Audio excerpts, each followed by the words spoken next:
स्वराज्याच्या राजमाता जिजाऊ माँसाहेब, स्वराज्य संस्थापक छत्रपती शिवाजी महाराज, स्वराज्य रक्षक धर्मरक्षक संभाजी महाराज यांना मानाचा मुजरा, तसेच ज्यांनी शिवजयंती आयोजित केली आहे असे खानदेश हितसंग्रामचे पदाधिकारी तसेच आपले तुळशी पार्कचे रहिवासी यांचे देखील आभार. की सर्वात महत्त्वाचं म्हणजे ज्यावेळेस जयश्री मॅडमांनी फोन केला आणि बोलले की आम्ही असा शिवजयंतीचा कार्यक्रम करत आहोत, तेव्हा एक शिवव्याख्यानासाठी तुम्ही यावं. शिवाजी महाराजांबद्दल बोलणं म्हणजे या ठिकाणी कोणालाही जरी सांगितलं की शिवाजी महाराज म्हणजे कोण, या महाराष्ट्राच्या भूमीमध्ये, या साधू संतांच्या भूमीमध्ये जन्माला येणाऱ्या माणसाला, मुलाला शिवाजी महाराज म्हणजे कोण हे सांगण्याची गरज पडत नाही. पण ज्या पद्धतीने मी खूप मोठा शिवाजी महाराजांवरती व्याख्यान करणारा की खूप मोठा लेखक नाही आहे, की जस्ट असं की लॉकडाऊन लागला आणि या लॉकडाऊनमध्ये सर्वजण आपल्या घरामध्ये बंदिस्त झाले आणि या बंदिस्त कालखंडामध्ये आपण काय करावं प्रत्येकजण त्या शोधामध्ये होता. आणि त्याच कालखंडामध्ये मी शिवाजी महाराजांचा थोडा अभ्यास केला, काही पुस्तकं वाचली. अनेक जण यूट्यूबचा वापर करतात चित्रपट वगैरे बघण्यासाठी, त्या यूट्यूबचा वापर मी शिवाजी महाराजांची माहिती घेण्यासाठी केला. आणि त्यामधनं मला कळालं की आपण फक्त या महाराष्ट्रामध्ये जन्माला आल्यानंतर छत्रपती शिवाजी महाराजांसारखा राजा झाला आणि त्यांनी या रयतेसाठी स्वराज्य निर्माण केलं असं म्हणून आपण त्यांचा जय जयकार करतो. पण थोडं खोलवर गेल्यानंतर आपल्याला कळतं की शिवाजी महाराजांचा जन्म झाला 1630 मध्ये, राजांचा मृत्यू झाला 1680 मध्ये, 50 वर्षाचं आयुष्य. त्यामध्ये 1645 मध्ये त्यांनी स्वराज्याची शपथ घेतली. म्हणजे 35 वर्षाच्या कालखंडामध्ये या राजाने जगाला हेवा वाटेल असं स्वराज्य घडवलं. पण हे स्वराज्य घडवत असताना त्यांनी ज्या पद्धतीने ज्या घटना घडल्या आणि त्या घटनांच्या आधारावरती ज्यांनी स्वराज्य निर्माण केले, त्या घटनांचा थोडा खोलवर अभ्यास केला तर त्या अभ्यासामधनं आज राजांची 396वी जयंती म्हणजे 400 वर्ष होत आले तरी देखील त्या राजाचा जोपर्यंत चंद्र सूर्य आहे तोपर्यंत त्या राजाचं नाव हे अजरामर असेल. पण एक लक्षात घ्या, 50 वर्षाचं आयुष्य, 35 वर्षाचा कालखंड, पण जसं म्हणतात चंद्राला डाग आहे पण महाराजांच्या चारित्र्यावरती एक देखील डाग नाही. मित्रांनो, सर्वात महत्वाचं म्हणजे 1645 म्हणजे अवघं 15 वर्षाचं ते बाळच म्हणावं लागेल की आपल्या घरातील आपल्या आजूबाजूचा 15 वर्षाचा मुलगा काय करतो हे आपण आता बघू शकतो. ते पण आपण म्हणतो की आजचं युग हे आधुनिक युग आहे. या आधुनिक युगामध्ये आजचा 15 वर्षाचा मुलगा काय करतो आणि त्या काळामध्ये 15 वर्षाच्या मुलाने जो मराठी समाज, महाराष्ट्राचा समाज मोगलांच्या अंधाराखाली दडपलेला होता, त्या समाजाला प्रकाशात आणण्यासाठी, स्वतःचा स्वाभिमान जागृत करण्यासाठी आपल्याला एकत्र यावं लागेल हे उद्दिष्ट त्याने 15व्या वर्षी बाळगले. आणि त्यानंतर 1655 मध्ये जी सर्वात महत्वाची मोहीम राजांनी राबवली ती म्हणजे जावळीची मोहीम. त्यानंतर 1659 या वर्षातील जो काही एक प्रसंग घडला तो म्हणजे अफजल खानाचा वध. अनेक ठिकाणी चित्रपटामध्ये आजार जडला म्हणून महाडवरून गंगाधर वैद्यांना गडावर आण. 1659 मध्ये अफजल खानाचा वध आपण चित्रपटामध्ये बघतो, अनेक ठिकाणी वाटतो. राजांनी अफजल खानाचा कोतळा काढला. त्याच्या व्यतिरिक्त आपल्याला काय माहिती? मित्रांनो, राजमाता जिजाऊ शहाजी राजे यांनी सर्वात आधी स्वराज्याचं स्वप्न बघितलेलं आणि ते शहाजी राजांकडनं काही कारणास्तव शक्य झाले नाही पण आपल्या पतीचं जे स्वप्न आहे ते हे आपल्या मुलाकडनं करून घेतलं पाहिजे, हे उद्दिष्ट सर्वात आधी जिजाऊंचं होतं. त्यानंतर आपण म्हणतो की आज शिवाजी महाराज जन्माला यावे पण शेजारच्या घरी. याचं कारणच असं की शिवाजी महाराज होणे किंवा त्यांच्यासारखं कार्य करणं ते अशक्यच्या पलीकडचं होतं. पण ते कार्य शिवाजी महाराजांकडनं जर कोणी करून घेतलं ते राजमाता जिजाऊ. असेच म्हटलं जायचं की त्या काळामध्ये जर कधी आदिलशहाच्या दरबारामध्ये बोललं जायचं की या संपूर्ण पृथ्वी तलावावरती सर्वात शक्तिशाली कोण, तर संपूर्ण दरबारामध्ये नव्हे तर हिंदुस्थानामध्ये एकच नाव घेतलं जायचं की ते म्हणजे अफजल खान. अगदी लोखंडाच्या सळीला आपल्या हाताने वाकवणारा, समोर ज्याच्या बघितल्यानंतर आपली मान ही पार वरती करावी लागायची असा राक्षस दिसणारा तो अफजल खान. ज्यावेळेस तो या आपल्या स्वराज्यावरती आला, असंख्य मंदिर तोडले, असंख्य आया बहिणींची त्यांनी अब्रू लोटली, अनेक शेतकऱ्यांचं शेत नाहीसं केलं. अशा या अफजल खानाला आता शिवाजी महाराज काय धडा शिकवणार की शिवाजी महाराजांचा अंत होणार असं अनेक जण बोलू लागले. आणि हा संपूर्ण प्रदेश त्या काळामध्ये आदिलशहाकडे होता. आदिलशहाचे सरदार वतनदार म्हणजे कोण, जे पाटील, जे देशमुखही चालवायचे, म्हणजे एखाद्या प्रदेशाचा तो वतनदार असायचा आणि त्या वतनदाराचा म्हणजे त्या विभागाचा तो राजा असायचा. त्या ठिकाणाचा तो महसूल गोळा करत असेल आणि तो आदिलशहाला देत असेल. त्यावेळेस आदिलशहाचा तो अफजल खान आल्यानंतर आदिलशहाचं फरमान आलं सर्वांना की सर्वांनी अफजल खानाला मदत करा. आणि होते नव्हते सरदार बरेचसे अफजल खानाच्या बाजूने गेले. त्यामध्ये मोजका आणि महत्वाचा जो शहाजी राजांचा मित्र, ज्यांनी शहाजी राजांनी स्वतः शिवाजी राजांसोबत जाऊन स्वराज्यामध्ये मदत करावी असे सरदार म्हणजे कान्होजी जेते, जे महाराजांना आपल्या वडिलांसारखे होते. त्या कान्होजी जेतेंनी सांगितलं की राजे, आपण चिंता करू नका, आपण स्वराज्यासाठी या मातीसाठी मेहनत घेत आहेत, रक्ताचे पाठ व्हायले तरी चालतील, पण या अफजल खानाला आपण धडा शिकू. त्याच्यामधले अनेक सरदारांना माहिती होतं की या राक्षसाला निस्तराभूत करणं म्हणजे शिवाजी महाराजांची त्या ठिकाणी गोष्ट नाही. पण त्या ठिकाणी छत्रपती शिवाजी महाराज राजगडावरून प्रतापगडावरती गेले. का की प्रतापगड एक असा किल्ला की त्याला वेढा देणे अशक्यच. आणि अफजल खान त्या वाई प्रांताचा तो सुभेदार होता. त्या संपूर्ण प्रांताची त्याला खडानखडा माहिती होती. आणि त्या ठिकाणी महाराजांनी एकतर जर कधी आपण अफजल खानासमोर लढाई करायला गेलो तर ही लाखोची फौज आणि आपल्या हजारोंचे मावळे आपला टिकाव लागणार नाही. याच्या बरोबर तह करायला गेलो एक तर अफजल खान मरेल किंवा मी मरेल, हे महाराजांना 100% माहिती होतं. आणि अशा परिस्थितीमध्ये देखील महाराजांनी परिस्थिती हाताळली की त्या ठिकाणी मी अफजल खानाला घाबरलो आहे आणि या घाबरल्यापणामुळे मी राजगड सोडून प्रतापगडावरती आलेलो आहे आणि त्या ठिकाणी मी तुमच्याशी लढाई करू शकत नाही, मी तुमच्याशी तह करतो, तुम्हाला भेटतो. त्या ठिकाणी अफजल खान बोलतो की ठीक आहे, या तुम्ही मला भेटायला. पण त्या ठिकाणी शिवाजी महाराज अजून घाबरल्यासारखं करतात आणि मी तुम्हाला तुमच्या ठिकाणी भेटायला येऊ शकत नाही, तुमच्याशी मी इतका घाबरलोय, माझ्याकडनं इतक्या चुका झाल्या आहेत की तुम्हीच मला भेटायला या. आणि अशा ठिकाणी त्या अफजल खानाचा आपल्या ताकदीवरती प्रचंड विश्वास आणि या ताकदीच्या विश्वासावर त्याला वाटलं की शिवाजी राजे आता मला घाबरले, मीच जातो त्यांना भेटायला. आणि त्या प्रतापगडाच्या पायथ्याशी अफजल खान आल्यानंतर शिवाजी महाराजांनी कशा पद्धतीची युद्धनीती केली, शिवाजी महाराज कशा पद्धतीने त्याला भेटायला गेले, हा संपूर्ण इतिहास तुम्हाला माहिती आहे.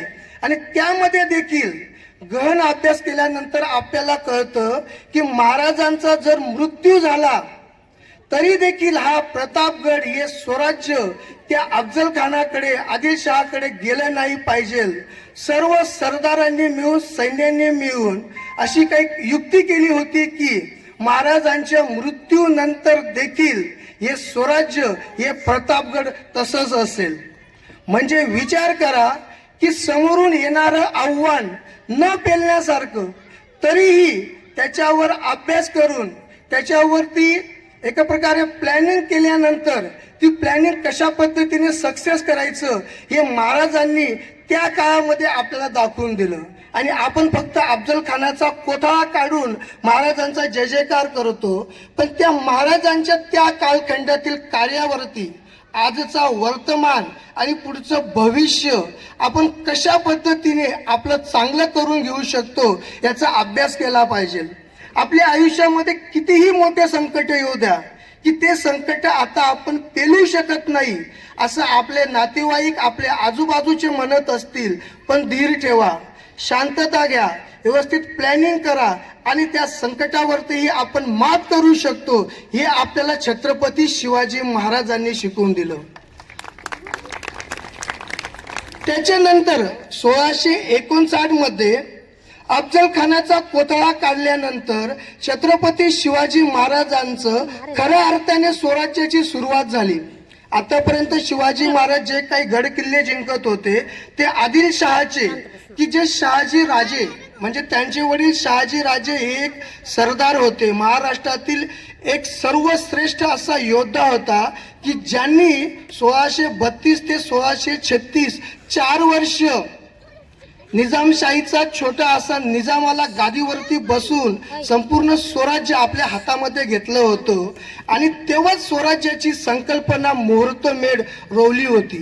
पण जर कधी शहाजी राजे आणि त्यांचे मराठी सरदार जर एकत्र आले तर आदिलशाह आणि मोगलांना सहज संपवतील असं मोगलांना माहिती होतं. अहो, मोगल आदिलशाह हे कोण होते? हे आपल्या महाराष्ट्राचे नव्हते, तर परकीय देशातून आलेले इथं हुकूम गाजवत होते आणि आपण आपला मराठी बाणा विसरून त्यांच्याकडे गुलामगिरी करत होतो. हे शहाजी राजांनी तेव्हाच ओळखलं होतं.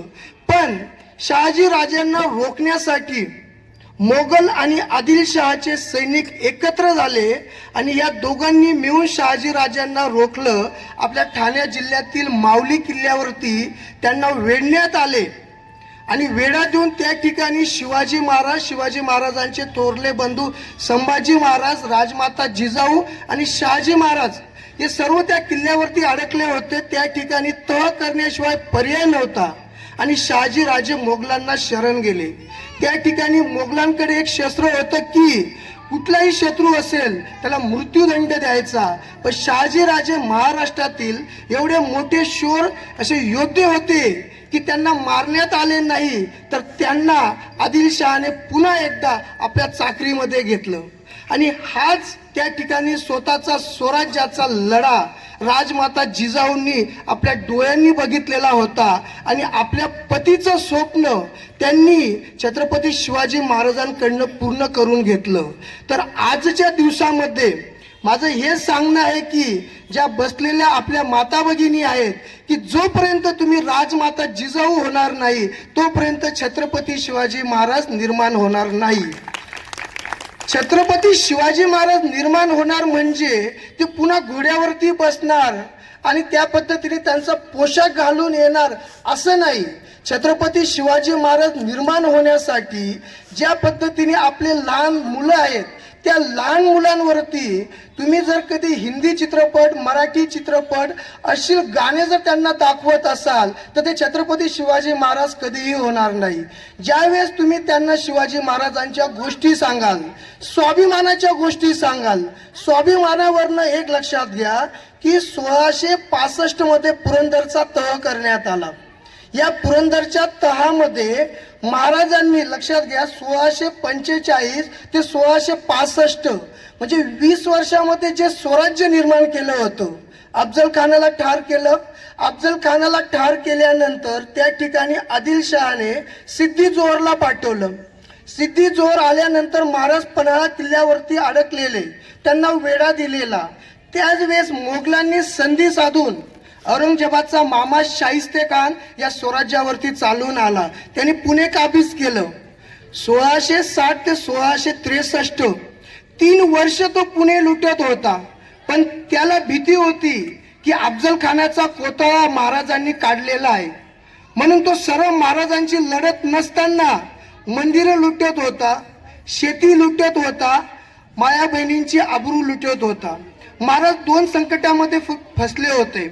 एक पन्हाळा किल्ल्यामध्ये स्वतः फसले होते आणि एक त्या ठिकाणी शाहिस्ते खानाने पुण्यावरती कब्जा केला होता. दोन्ही संकटांमधनं महाराज बाहेर पडले. आणि त्याच्यानंतरची गोष्ट, आदिलशाह औरंगजेब यांनी कुठल्याही हिंदू सरदाराला महाराजांच्या मोहिमेवरती पाठवलं नाही. कारण औरंगजेबाला देखील भीती होती की जर एक हिंदू राजा जर एवढ्या आपल्या मावळ्यांना जमा करून या दऱ्याखोऱ्यांमध्ये आपल्याशी लढत आहे, आपल्याला जुमानत नाहीये, आपले मोठे मोठे सरदारांना तो चारी मुंड्या चित करत आहे, जर कधी आपण आपला एखादा हिंदू सरदार जर त्यांच्यावरती पाठवला, लाखोची फौज दिली, त्या ठिकाणी तोफखाने दिले, त्या ठिकाणी खजिना दिला आणि या शिवाजी महाराजांनी जर कधी यालाच त्यांच्याबरोबर घेतलं तर. पण शेवटी एवढे मुस्लिम सरदार पाठवल्यानंतर देखील शिवाजी महाराजांचा काही बंदोबस्त होत नाही, आपला खजिना हा लुटला जात आहे. मग त्यांनी तसं बोलतात की हुकमी इक्का मिर्झा राजे, जे त्या काळामध्ये हिंदू सरदारांमधले सर्वात ताकदवर बुद्धिवान असे सरदार मानले जायचे, त्या सरदाराला पाठवलं. आणि त्याच्यावर देखील विश्वास नाही म्हणून दिलेर खान, जो स्वराज्याचा दीर्घकाळ शत्रू होता, त्याला देखील त्यांच्याबरोबर पाठवलं. तर एक विचार करा फक्त की 1665 मध्ये हा मिर्झा राजे दिलेर खान स्वराज्यामध्ये आला. त्यांनी मोठी नासधूस केली, अगदी विठोबाचं मंदिरापासून तर आपल्या तुळजाभवानी मातेच्या मंदिरापासून अनेक मंदिरं त्यांनी उद्ध्वस्त केली. पण मोकळ्या मैदानामध्ये छत्रपती शिवाजी महाराज हे आपल्याला लढण्यासाठी येणार नाही हे त्याला माहिती होतं. पण मित्रांनो, विचार करा की या संकटावरती लढायचं कसं. शिवाजी महाराजांनी अनेक युक्त्या केल्या, अनेक प्रयत्न केले, पण त्या ठिकाणी दिलेर खान आणि मिर्झा राजे त्यांच्या एकाही युक्तीला भुलले नाही. शेवटी करावा लागला तो तह.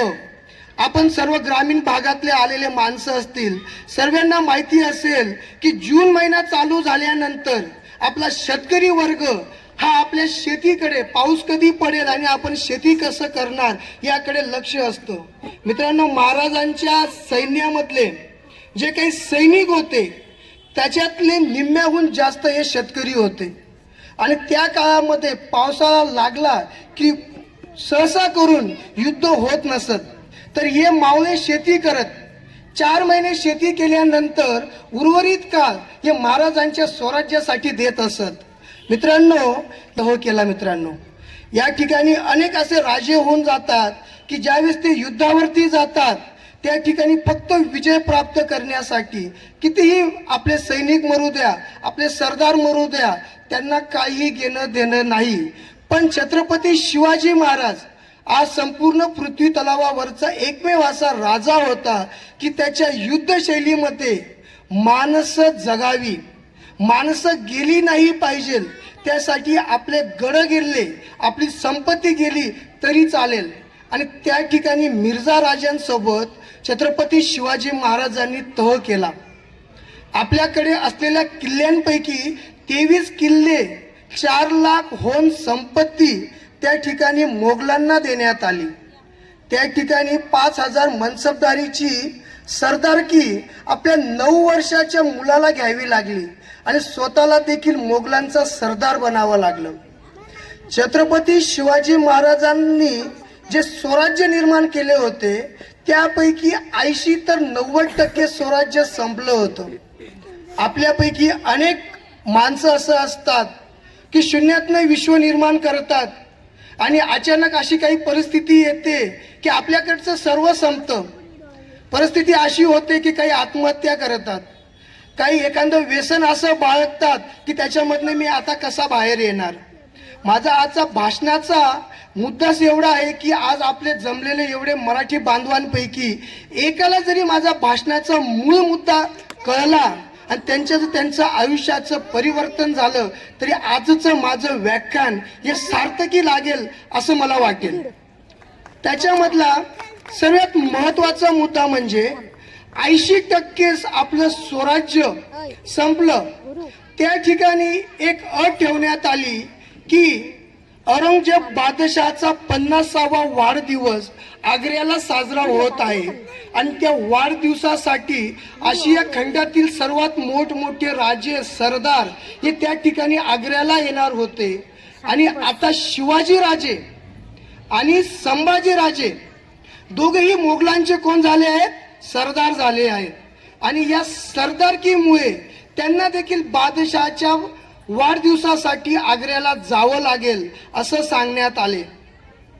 मित्रांनो, त्या बादशहाच्या दरबारामध्ये जाणं म्हणजे साक्षात मृत्यूच्या गुहेमध्ये जाण्यासारखं आहे. त्या ठिकाणी राजमाता जिजाऊ देखील तयार नव्हत्या, पण तहस असा झाला होता की त्यापुढे राजे देखील काही करू शकत नव्हते. आणि मिर्झा राजांनी शिवाजी राजांना जीवितेची हमी दिली होती की आपल्या जीवाला काही होणार नाही. आपल्याला खानदेशात जरी जायचं असेल तर एक दिवस आधी आपण तयारी करतो. रेल्वे कोणती पाहिजे, कुठली गाडी आहे, कुठली बस आहे, याचं नियोजन 2 दिवस आधी आपण करतो. आणि शिवाजी महाराज राजगडावरून त्या ठिकाणी आग्र्याला गेलो. शेकडो मैल दूर असा तो आग्रा किल्ला, सोबत 9 वर्षाचं बाळ. अनेक वेळा आपण एखाद्या ठिकाणी जातो तरी आपल्या बाळाला आपण आजूबाजूला कोणाकडे नातेवाईकांकडे ठेवून जातो, पण त्या ठिकाणी शेकडो मैल शिवाजी राजे आपले संभाजी राजांसोबत गेले. जोपर्यंत जसजसं आग्रा येत होतं तसं छत्रपती शिवाजी महाराजांना राजासारखी सरदाराच्या एक उच्च पदावर असलेल्या व्यक्तीची वागणूक भेटत होती. आणि एकदा का आग्र्यामध्ये गेलं तर अक्षरशः एक साधा सरदार देखील त्यांच्या स्वागतासाठी आला नव्हता. त्याच्यानंतर ज्यावेळेस दरबार भरणार होता, या दरबारामध्ये ज्यावेळेस शिवाजी महाराज गेले, लक्षात घ्या आग्रा आणि या आग्र्यामध्ये 50वा बादशहाचा वाढदिवस. आणि त्या वाढदिवसानिमित्त औरंगजेब बादशाह म्हणजे आशिया खंडातील सर्वात ताकदवर असा सुलतान, त्याच्या दरबारामध्ये गेल्यानंतर अशी शांतता की टाचणी पडली तरी आवाज येईल. तिथं गेल्यानंतर कुर्नीस करावी लागत की अगदी जमिनीवरती बादशाहकडे कुठलीही नजर न टाकता नाक त्या ठिकाणी जमिनीला लावायचं. आणि हे सर्व राजे मोठमोठे सरदार करत होते. आपल्या राजांना सांगण्यात आलं, आपल्या राजांनी त्या ठिकाणी साफ नकार दिला. हे जे काही सिंहासन आहे हे सिंहासन औरंगजेबाचं नसून आमच्या पृथ्वीराज चव्हाणांचं आहे. तर या ठिकाणी मी करेल तर फक्त मुजरा करेल. मनातल्या मनात राजांनी आपलं हे सिंहासन पृथ्वीराज चव्हाण यांचं आहे असं म्हणत त्या सिंहासनाला फक्त मुजरा केला. त्या ठिकाणी एक राजा आणि त्या लाईनीमध्ये उभं असताना तो इतिहास तुम्ही वाचला असेल, सर्वांनी बघितला असेल. पण सांगण्याचं तात्पर्य एवढं की ज्या ठिकाणी ज्या सरदाराला महाराजांनी हरवलं, जे सरदार महाराजांच्या युद्धनीती पुढे पळून गेले, ते सरदार महाराजांच्या पुढे आणि महाराजांना शेवटच्या लाईनीमध्ये त्या ठिकाणी स्थान दिलं. विचार करा की आपण आपला स्वाभिमान, आपण कुठेही कामाला आलेलो असो, काहीही असो, पण ज्यावेळेस आपल्या स्वाभिमानावरती गोष्ट येते ना तर त्या ठिकाणी कधीही माघार यायची नाही. त्या ठिकाणी तो आग्र्याचा दरबार म्हणजे महाराजांसाठी मृत्यूची गुहा होती. त्या ठिकाणी एखादा राजा राहिला असता तर ठीक आहे, शांतपणे ऐकून घेतलं असतं आणि आपल्या स्वराज्यामध्ये आल्यानंतर मी याचा भेद बघेल असं मनातल्या मनात म्हटलं असेल. पण नाही, या मराठी मातीमधला राजा की ज्यांनी अनेक सरदारांना आपला स्वाभिमान जागृत करण्यासाठी आपलं स्वतःचं राज्य निर्माण व्हावं म्हणून एकत्रित केलं. आणि तो राजा आज त्या आग्र्याला जातो आहे आणि त्या ठिकाणी त्याच्या स्वाभिमानाला त्या ठिकाणी ठेच पोचत आहे. तर ताट मानेने की ज्या मोठमोठ्या राजांचा त्या औरंगजेबाकडे असं नजर टाकण्याची हिंमत होत नव्हती, त्या ठिकाणी खिल्लत हाताने उडवून देत आणि ताट मानेने तो दरबार सोडून त्या दरबारामधनं बाहेर निघाला. संपूर्ण दरबारामध्ये आवाज होऊ लागला की हा कोण राजा आहे. त्या ठिकाणी ते मोठमोठे सरदार एकमेकाला सांगू लागला, हा तोच दख्खनचा राजा आहे की ज्याने सामर्थ्यवान बलवान असं म्हटल्या जाणाऱ्या अफजल खानाला ठार केलं. हा तोच राजा आहे की जो प्रति औरंगजेब म्हटल्या जाणारा औरंगजेबाचा मामा शाहिस्ते खानाला मृत्यूचा दरवाजा दाखवला, त्याचे 4 बोट छाटली. आणि त्या ठिकाणी ज्या राजाचा जयघोष महाराष्ट्रामध्ये होत होता, हिंदुस्थानामध्ये होत होता, तो संपूर्ण आशिया खंडापर्यंत पोहोचलेला. त्याच्या पुढे तुम्हाला माहिती आहे की औरंगजेबाने महाराजांना नजर कैदेमध्ये टाकलं. त्या ठिकाणी औरंगजेबाचा शेवटचा प्लॅन होता की छत्रपती शिवाजी महाराज आता आग्र्याला आला आहे तर आग्र्यावरनं तो स्वराज्यामध्ये जाणार नाही.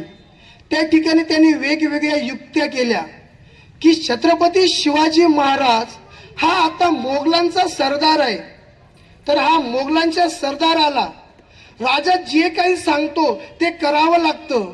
त्या ठिकाणी छत्रपती शिवाजी महाराजांना काबूल मोहिमेवरती पाठवायचं आणि त्या ठिकाणी त्यांचा मृत्यू झाला तरी शिवाजी महाराजांचा मृत्यू हा रणांगणामध्ये लढाईमध्ये झाला असं सांगून आपण स्वराज्यामधील सरदारांना शांत करू शकतो.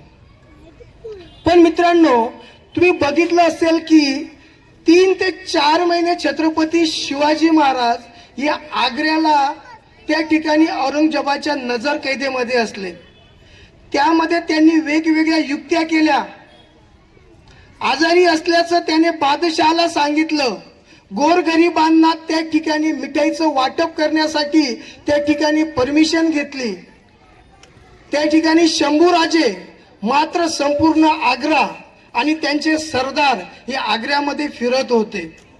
मित्रांनो, आज देखील 400 वर्ष झाले, पण छत्रपती शिवाजी महाराज आणि संभाजी महाराज आग्र्यावरनं स्वराज्यामध्ये कसे आले कोणालाही माहीत नाही. अनेक जण म्हणतात की छत्रपती शिवाजी महाराज ते मिठाईच्या पिटाऱ्यामध्ये बसून आले. अनेक जण म्हणतात की छत्रपती शिवाजी महाराज वेषांतर करून आले. पण छत्रपती शिवाजी महाराज, छत्रपती संभाजी महाराज आग्र्यावरून स्वराज्यामध्ये आले हे आजपर्यंत कोणीही पुराव्यानिशी सांगू शकलेले नाही. सांगायचं तात्पर्य हेच की मृत्यूच्या गुहेत असताना देखील स्वतःचा स्वाभिमान बाळगणारा आपला राजा. मग आज आपण ज्या अशा राज्यामध्ये राहतो आहे की त्या राज्यामध्ये कानून आहे, या राज्यामध्ये त्या काळामध्ये ज्याला वाटले तलवार घेतली, मुंडकं छाटलं, विषय संपला. आज असं होत नाही. मग आज आपण स्वाभिमान का गहाण ठेवत आहोत? एक मराठी माणूस म्हणून, एक या मराठाचा राज्याचा एक सरदार म्हणून, स्वराज्याचा मावळा म्हणून आपण त्या स्वाभिमानाने आज आपण या स्वराज्यामध्ये, या मातीमध्ये राहतो का? की आपल्या मुलांना तो स्वाभिमान शिकवतो का? रस्त्यावर चालत असताना जर कधी टवाखोर मुलं असतील, कोणी आई बहिणीची छेड काढत असेल, तर किती आपल्यापैकी आपले मुलं आहेत की जिमला जाऊन बॉडी बनवतात, पण त्या ठिकाणी अन्याय होत असेल तर धावून जातात आणि त्या ठिकाणी रोखतात.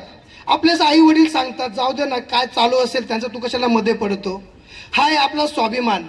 ज्या राज्याच्या राज्यामध्ये आपण, त्या राजाच्या राज्यामध्ये आपण असतो की ज्या राजाने जगाला हेवा वाटेल असं स्वराज्य निर्माण केले.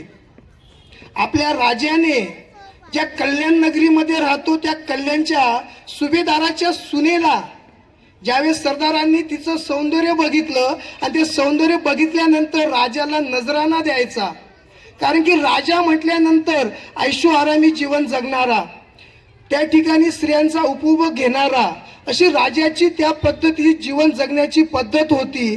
आणि तेच काही सरदारांनी आपल्या शिवाजी राजांसोबत केलं. त्या पुढे राजांनी काय केलं तुम्हाला माहिती आहे? परस्त्री माते समान म्हणून त्या स्त्रीचा खण ओटीने चा सत्कार करून तिला परत पाठवलं. कल्याण नगरी मधले की ज्या ठिकाणी या समुद्रावरती जे जहाज चालत होती त्याच्यामध्ये होते इंग्रज, डच, पोर्तुगीज, मोगल.